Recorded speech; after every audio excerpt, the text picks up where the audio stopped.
of the gym instructors here at Yarra Leisure, and today we are going to talk about pelvic floor awareness, pelvic floor weakness and exercise.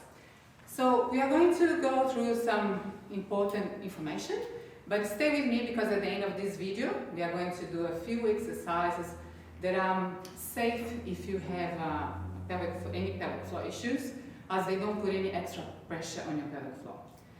So the pelvic floor are they're just other group of muscles in our body. But considering its importance, it doesn't get spoken about often enough.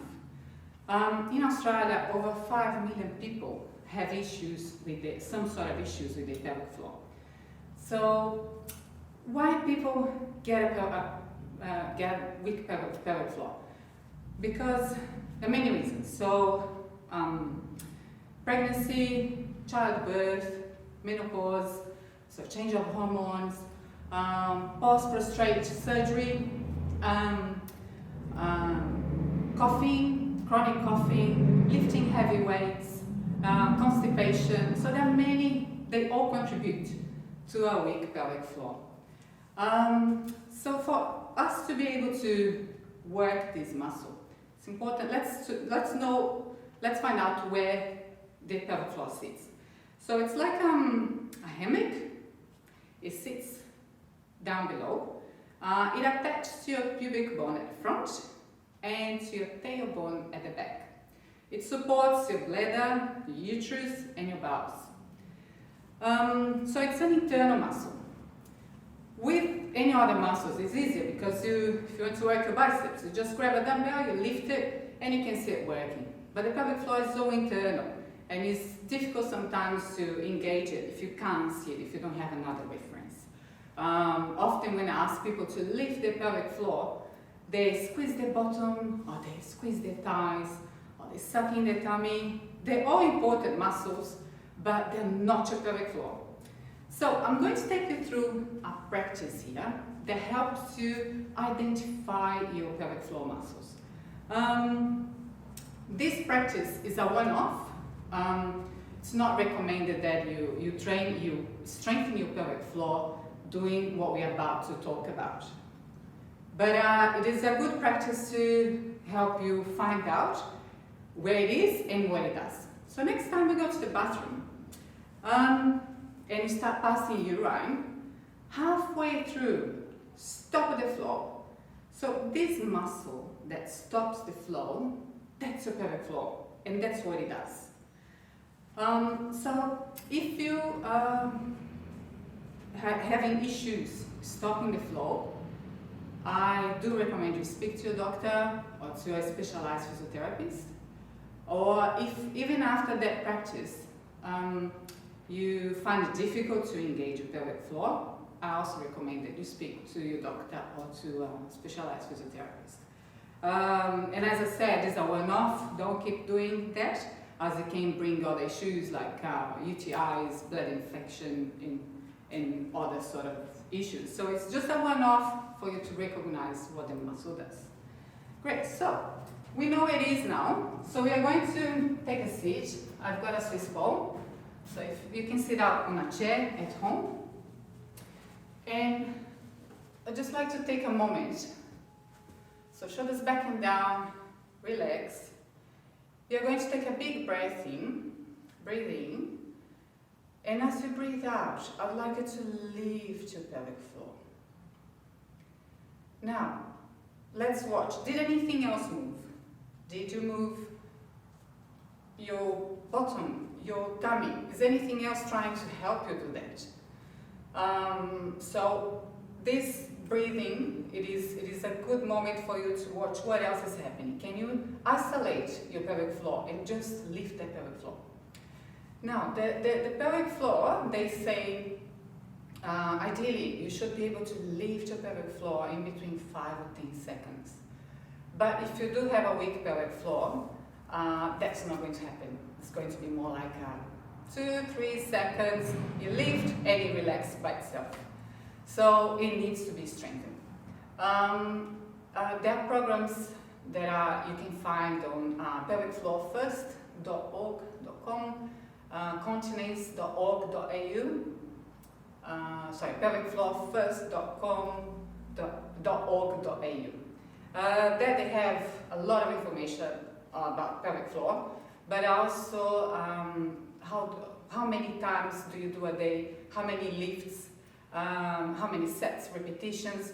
So it's good to check it out, and so you can have a pelvic floor strengthening program daily. And also, we are going to do a few exercises here today, but just think about the pelvic floor. The spectrum of issues is quite, it's huge. So there are some people that feel so heavy on their pelvic floor that even going for a walk, it's uncomfortable because it's heavy. It doesn't feel right. So they avoid moving. Moving is great for the pelvic floor. Moving the right way. It's just like any other muscle.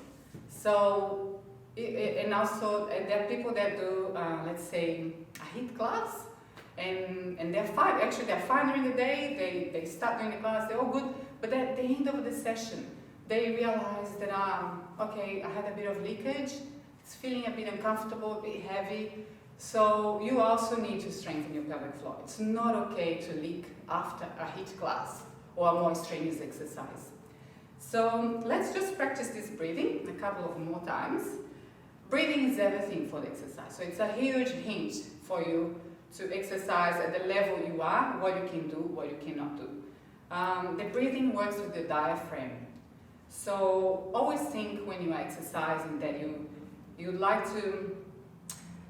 you're breathing and you breathe out at the hardest part of the exercise. Most of the time, the hardest part of the exercise is when you are working against gravity. So if you're lifting a weight, and every time you work, you breathe in, you breathe out on the hardest part of the exercise, and you lift your pelvic floor as you're breathing out. So if you keep that in mind and work within your abilities, that's a huge favor you're doing for your pelvic floor. So let's do a couple of more breathings. Try not to move anything else, concentrate on the pelvic floor. So nice and relaxed, shoulders back and down. Try not to have that breathing, the short breathing. Try to use your diaphragm. So it's that full breathing. And as you breathe out,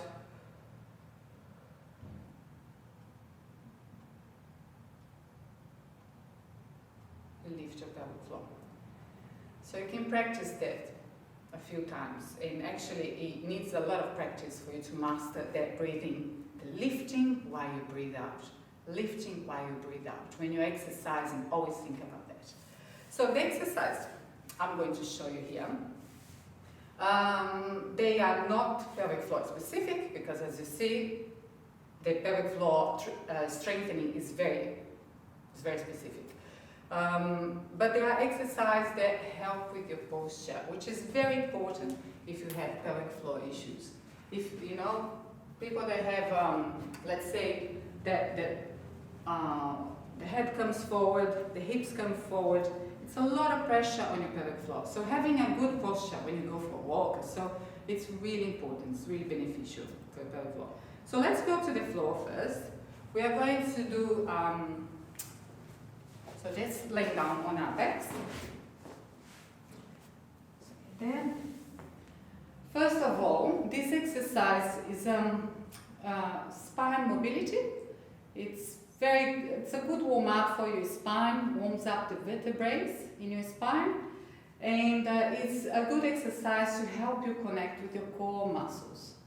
So, as you breathe in, and again, you're not doing a short breath, you're breathing through your diaphragm. As you breathe in, you are going to lift your lower back from the floor. And when you breathe out, you're going to press your back against the floor. And again, you breathe in, you can arch your back, you exaggerate the arch. And then as you breathe out, you press your back on the floor. Now, if you can even add the pelvic floor here lifting. So you breathe in, your pelvic floor is relaxed.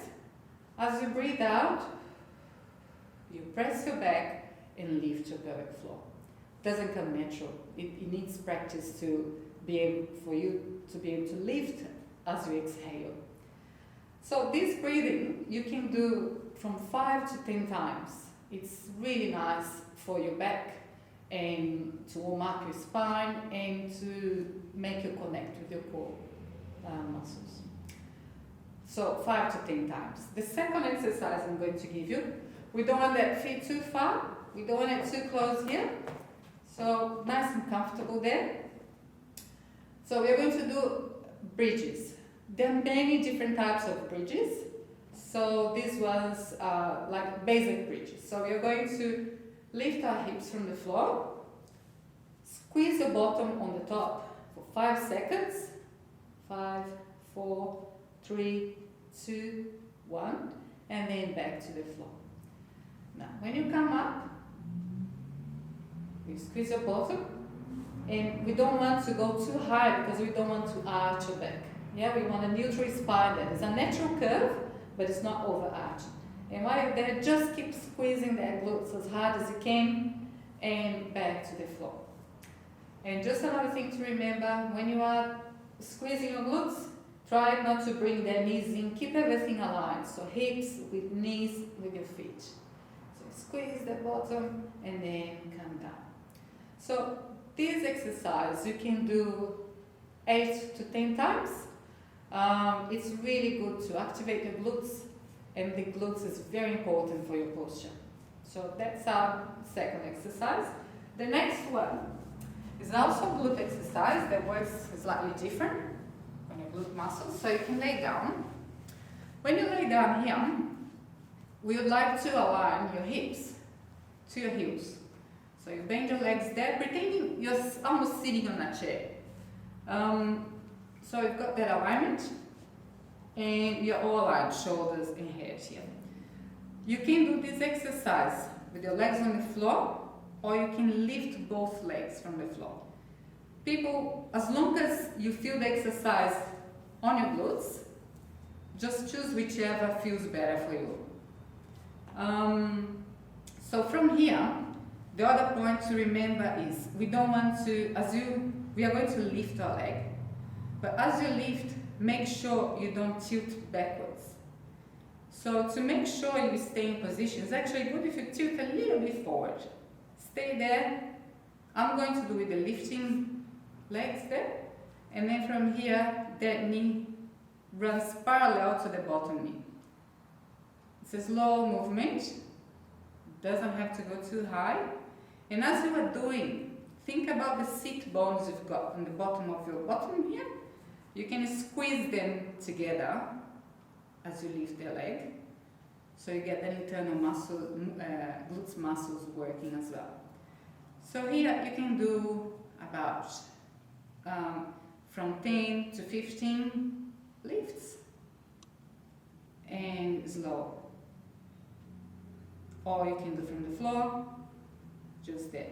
From the floor, there's a huge, bigger tendency of going, tilting back. So staying here, it's very important that you don't tilt back as you do. And lift from there. So 10 to 15 lifts. And then you do the same thing on the other side. 10 to 15. Just there, align hips with heels. So you can do from here, tilt forward a little bit, and run the knee parallel, and squeeze the sit bones together. Or you can lift their feet and run their knee parallel.